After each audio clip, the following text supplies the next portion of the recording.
ताजमहल दुनिया की सबसे मशहूर इमारतों में से एक।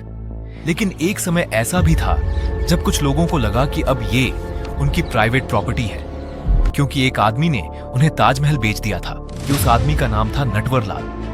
नटवरलाल एक ऐसा आदमी जो सिर्फ ठगी नहीं करता था बल्कि लोगों को सपना बेच देता था। वो लोगों को उनकी ही आंखों के सामने झूठ पर भरोसा करा देता था और लोग खुशी खुशी उसकी बात मान लेते थे। लेकिन सवाल ये है कि आखिर एक साधारण आदमी इतना बड़ा ठग कैसे बन गया और उसने पूरा सिस्टम कैसे बेवकूफ बनाया। 1912 में बिहार के एक छोटे से गांव में उसका जन्म हुआ। उसका असली नाम था मिथिलेश कुमार श्रीवास्तव, लेकिन आगे चलकर पूरा देश उसे नटवरलाल के नाम से जानने वाला था। एक ऐसा नाम जो इतिहास बन गया। कहा जाता है कि उसे बचपन से ही नकली सिग्नेचर बनाने का टैलेंट था और यही टैलेंट आगे उसका सबसे बड़ा हथियार बना।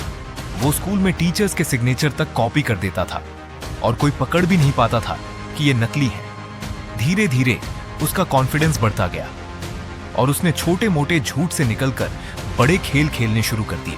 वो अमीर व्यापारियों को नकली कागज दिखाता और चालाकी से उनसे पैसे निकलवा लेता था। लेकिन ये सब सिर्फ शुरुआत थी, क्योंकि असली खेल अभी बाकी था और वो पूरे देश को चौंकाने वाला था। कहा जाता है कि नटवरलाल ने ताजमहल सिर्फ एक बार नहीं बल्कि पूरे 3 बार बेच दिया था। वो विदेशी बिजनेसमैन बनकर आता और सरकारी अधिकारियों जैसा व्यवहार करके लोगों का भरोसा जीत लेता था। फिर वो नकली सरकारी डॉक्यूमेंट दिखाता और लोगों को यकीन दिला देता कि सरकार सीक्रेट डील कर रही है। सबसे हैरान करने वाली बात यह थी कि लोग उसकी हर बात पर विश्वास कर लेते और करोड़ों रुपए गंवा बैठते। लेकिन रुको, ताजमहल ही नहीं, उसने लाल किला, राष्ट्रपति भवन और संसद भवन तक बेच दिया था। नटवरलाल सिर्फ चालाक नहीं था, वो इंसानी दिमाग और लोगों की कमजोरियां बहुत अच्छी तरह समझता था। वो जानता था कि जब इंसान लालच में होता है तब वो सवाल पूछना बंद कर देता है। उसकी सबसे बड़ी ताकत उसका कॉन्फिडेंस था। वो इतने यकीन से झूठ बोलता कि सामने वाला सच भूल जाता। सबसे हैरान करने वाली बात यह थी कि उस पर 100 से ज्यादा केस दर्ज थे, फिर भी वो पुलिस से बच निकलता था। एक बार तो वो पुलिस वालों को मिठाई खिलाकर भाग गया और किसी को शक तक नहीं हुआ।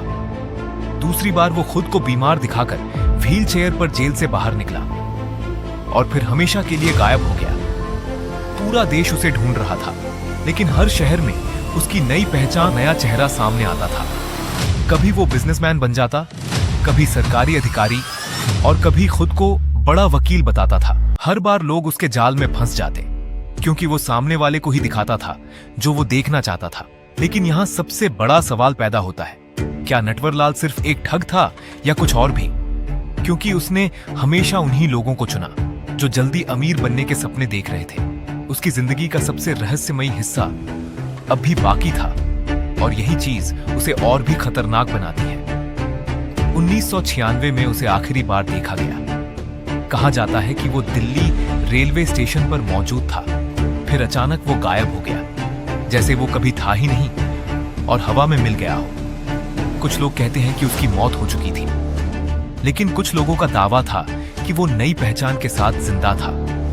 लेकिन सच क्या है, ये आज तक कोई नहीं जानता और यही उसकी कहानी को रहस्य बना देता है। सोचिए, एक आदमी जिसने देश की सबसे सुरक्षित इमारतें तक बेच दी और पुलिस को बार बार चकमा देता रहा और आखिर में वो बिना कोई निशान छोड़े गायब हो गया, जैसे पूरी दुनिया उसके हाथ की कठपुतली थी।